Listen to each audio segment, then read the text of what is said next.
Beautiful, absolutely beautiful. I know you can't see this, but I'm smiling from ear to ear just hearing you talk about the Kurdish people like this. Um, what did make the greatest impact on you when you were there?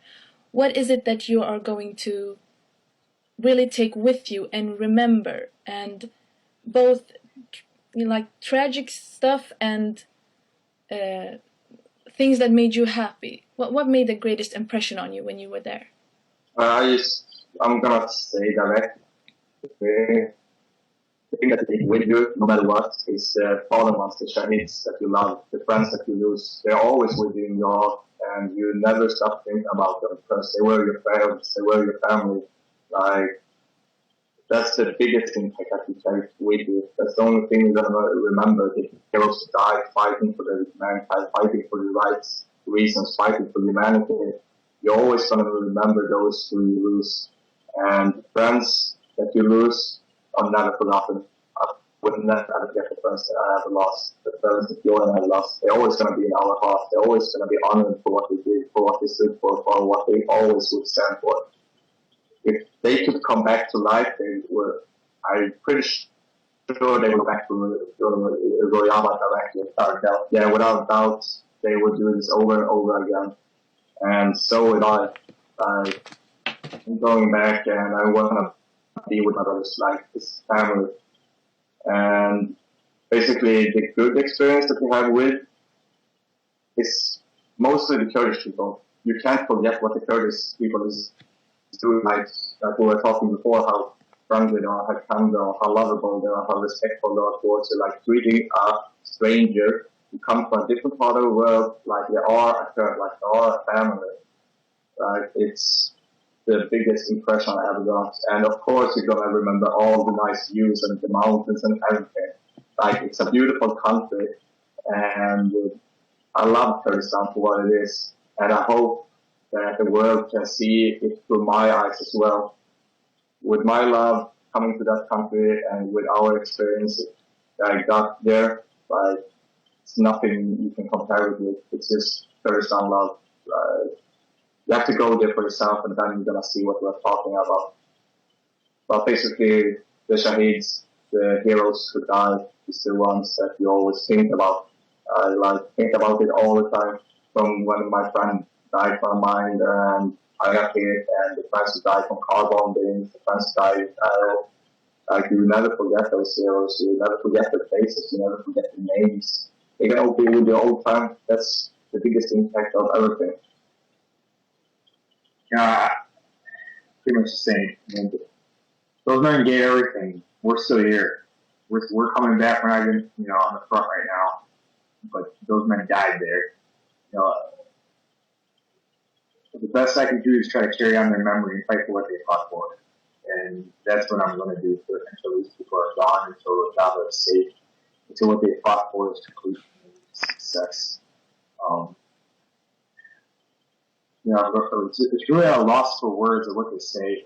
Like, the amount of people that have paid the price for this. I think half the people I've gotten to know since I came, just due to attrition, are dead, become shaheed. Shangal, Telhamis, Abdullah Isis, Sedekani, Grisby, Kobani. It's just, it gets numbing almost, but you can never forget any one of those faces. You will carry those people to the day you die, because they fought at your side. They were willing to die for you, and you were willing to die for them. And there's nothing in the world that's quite like that. And there's nothing that will change that experience in your life, and that's going to stay with you forever. I think the good out of it is those memories. The memories that it was an honor to serve with those people. It was an honor to get to know those people. Eric Schofield, it was an honor to know you. Thank you so much for your answer.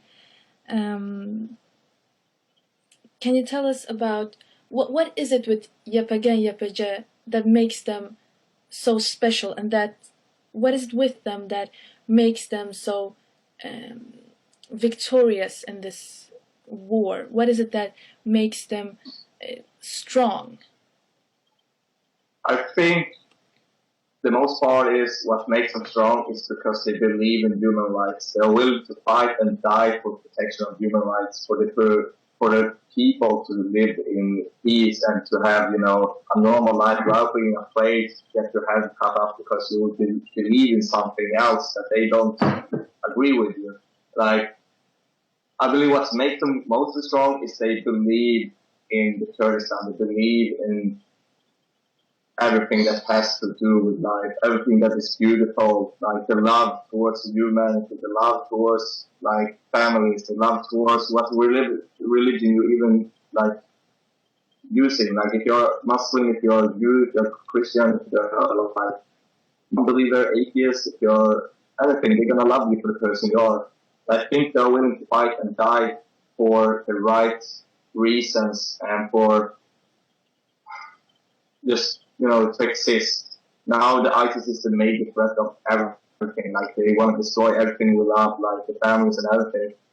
And I think they really are strong because they work as a unit. They fight for the right reason. They fight for what they believe in. They believe in prosperity and peace. They believe in like what we believe in. We believe that every human has their own right to choose what we want to pray for, which God we want to pray for, or what gods even, and how we want to like spend this life and everything. I believe that everyone has the right to choose how they want to live, and they're protecting that right. They protect it for all of us. And what makes them so strong definitely is because they are freedom fighters. They fight for women's rights as well. And they are just like a family.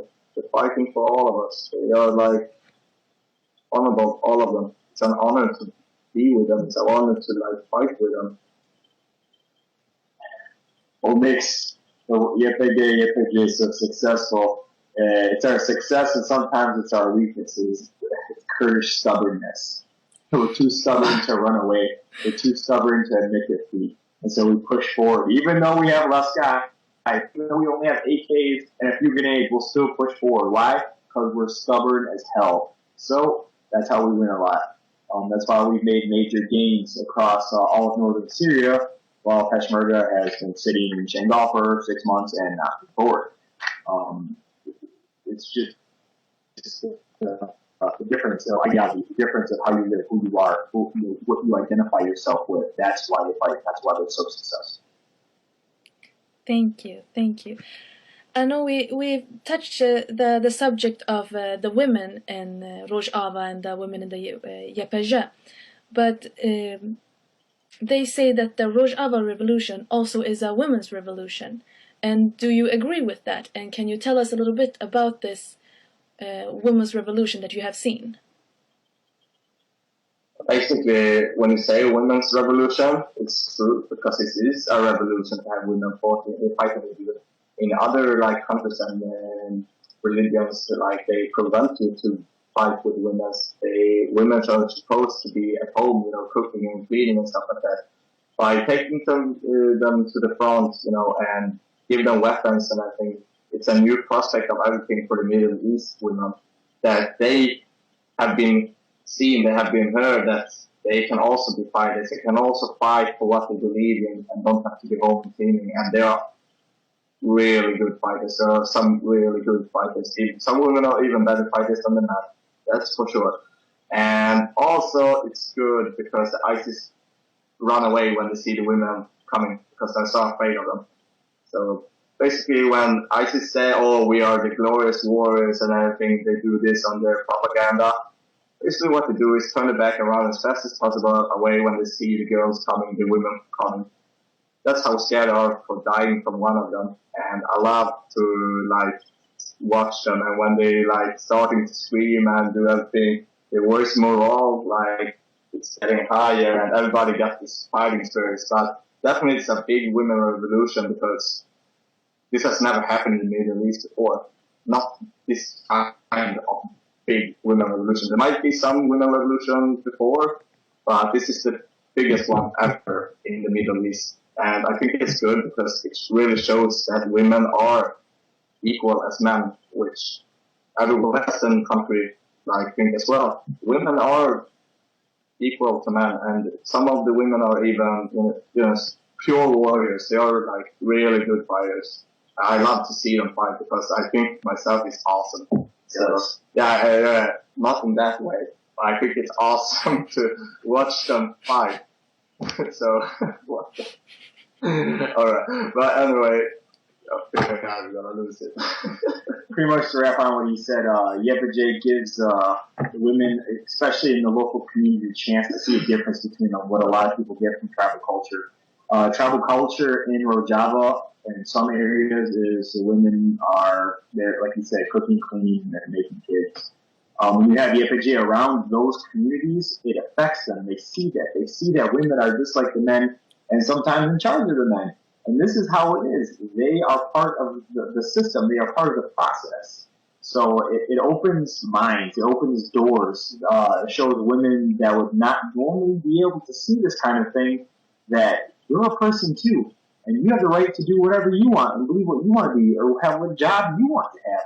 So that's why it has a lot of appeal to local women to join YPG, because it's a way to start a new life. It's a way to be treated as a human being.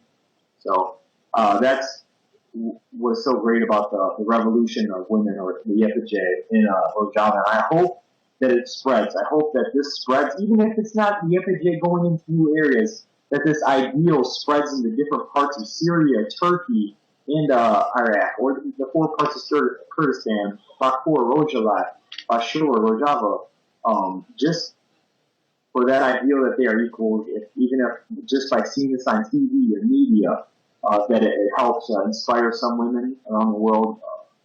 It's already been victorious. Okay, thank you.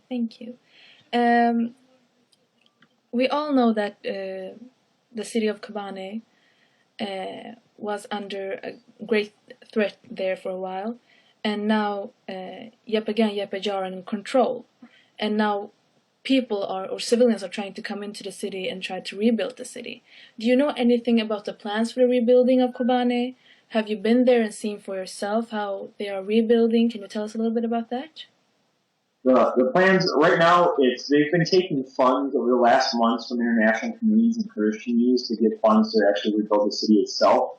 I have to get the link for you to the actual website that they have for this.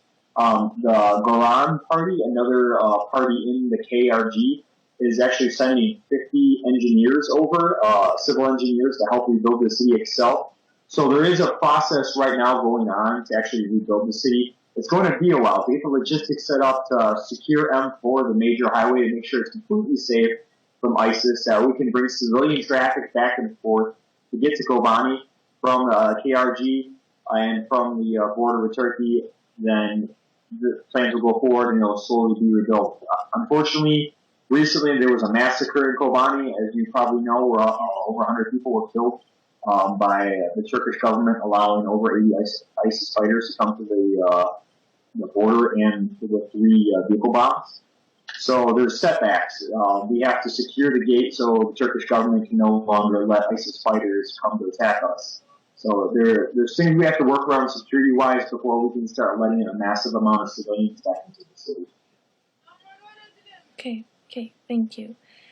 And I have a question about your future plans. Jordan, as the majority knows, you recently got married. Congratulations. What are your plans for the future? Do you have any projects? Do you plan to go back? Do you want to tell us a little bit about your ideas? You ought to see my wife's face when you said that. But that's for me and her to decide. We're probably going to set up a family in the United States. If I do go back, and when I do, I told you're staying in Sweden. You're not going. Well, that's what he says. That's between me and her. We need to figure out what we would like to do at that point. So that would be a long discussion between me and my wife. So for now, it's just looking to secure a future. Not where I am right now, maybe. I don't know. We'll see how it goes, and to figure out what I'm going to be doing over the next months to plan it out. Okay, thank you. My plans is to go back. Okay. So I'm going back in 3 weeks. I'm just here to take care of my hearing problem and my eye problem, and to raise some money for the civilians who are away from Mosul. They run for their life, and now they're at this refugee camp. I'm not going to say where. I'm going to help them to build up that camp, and then I'm joining the fight when I'm ready. But in 3 weeks, I'm gone from Sweden for a long time. So while I'm here, I'm trying to spread message about what is happening. Like, I got it, like, everything. Like, it's a message for what we're doing here for the people who's watching this and everyone who takes the time to see this. This is like the major issue that the Kurdish people has to focus on is propaganda. They have to show the world images what is happening, and they do that through the Facebook. They do that as good as they try. Like, it's not easy, but we need to show the world what they're actually doing for us. But when I go back, I'm gonna keep on doing that and spread the message for what is going on. We'll make the world open their eyes, and I hope in the future, cross my fingers and with my heart, that it will be a Kurdistan in the future. So in 3 weeks, I'm done. I'm back to business. Okay, that sounds good. We wish you all the best luck. And one final question. Do you have anything that you want to tell our viewers? Do you have any message for Liberty Lions to tell us? I just want to say thanks to everybody that's watching. Obviously, we need to get this message out. If you do want to join the YPG, a helpful hint is now you have to go in for 6 months because people have to come in and meeting within a month or two. It's not a vacation. We didn't come here to bring you over to take some pictures to Facebook and do whatever. If you come to fight. They pay for your way home. They spend money to get you there and to get you home. So, and it's not a little bit. I've seen it. It's quite a large amount of money that they're spending. So this is why they're doing this. They're spending thousands and thousands of dollars in transport and in bribes because they have to bribe the KDP to get you across the border sometimes.